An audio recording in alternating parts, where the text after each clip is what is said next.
السلام علیکم ورحمۃ اللہ وبرکاتہ۔ امید ہے کہ آپ سب خیریت سے ہوں گے۔ اللہ آپ تمام کو سلامت رکھے۔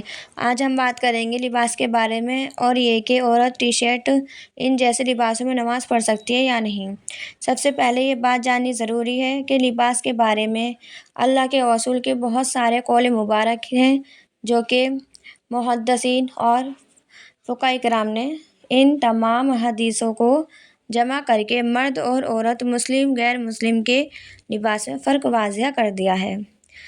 تو لباس کا سب سے پہلے پہننے کا مقصد ستر کو چھپانا ہوتا ہے، چاہے چھوٹا لباس ہو جیسے ٹی شرٹ وغیرہ، یا بڑا تو ہو لیکن اتنا چست ہو کہ جسم کے اعضاء اچھی طریقے سے ڈھکے ہی نہیں۔ البتہ ایسا لباس چاہے مرد کا ہو یا عورت کا پہننا جائز نہیں ہے بلکہ ناجائز ہے۔ اللہ رب العزت نے مومنوں کے لیے فرمایا قرآن پاک میں، یا بنی آدم قد انزلنا علیکم لباسا یواری سوآتکم ورشا ولباس التقوی ذلک خیر ذلک من آیات اللہ لعلہم یذکرون۔ یہ آیت سورہ اعراف کی ہے۔ اس آیت کریمہ کا ترجمہ یہ ہے کہ اے آدم کی اولاد، ہم نے اتاری تم پر پوشاک جو ڈھانکے تمہاری شرمگاہیں، اور اتارے آرائش کے کپڑے اور لباس پر پرہیزگاری کا جو سب سے بہتر ہے۔ یہ نشانیاں ہیں اللہ کی قدرت کی، تاکہ وہ لوگ غور کریں۔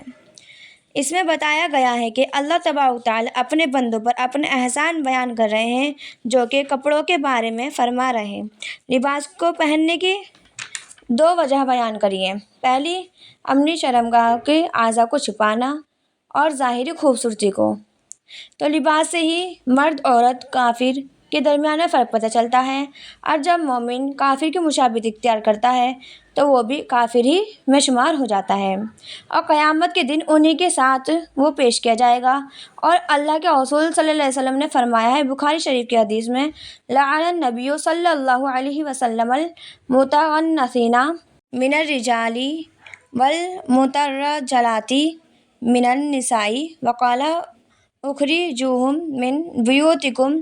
حدیث پاک کا ترجمہ یہ ہے کہ اللہ کے رسول صلی اللہ علیہ وسلم نے عورتوں کی مشابہت اختیار کرنے والے مردوں اور مردوں کی مشابہت اختیار کرنے والی عورتوں پر لعنت فرمائی ہے، اور فرمایا ہے کہ تم ایسے لوگوں کو اپنے گھروں سے نکال دو، یعنی جو مرد عورتوں کی لباس پہنتے ہیں اور جو عورتیں مردوں کے لباس پہنتے ہیں، ان پر اللہ کے اور اللہ کے رسول کی لعنت ہے۔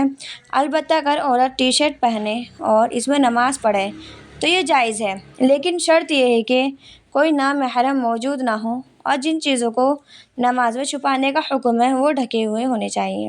اور عورتوں کے لیے دونوں ہتھیلی گھٹوں سے نیچے، اور دونوں پیر ٹخنوں سے نیچے، اور چہرے کو چھوڑ کر تمام سطر کا چھپانا ضروری ہے۔ اب مردوں کے لیے ناف سے گھٹنوں کے نیچے تک کا چھپانا ضروری ہے۔ لہٰذا ایسے لباس پہننے سے بچیں جس سے سطر دکھے، چاہے مرد ہو یا عورت، دونوں کے لیے سطر کا چھپانا ضروری ہے جو بیان کیا گیا ہے۔ السلام علیکم ورحمۃ اللہ وبرکاتہ۔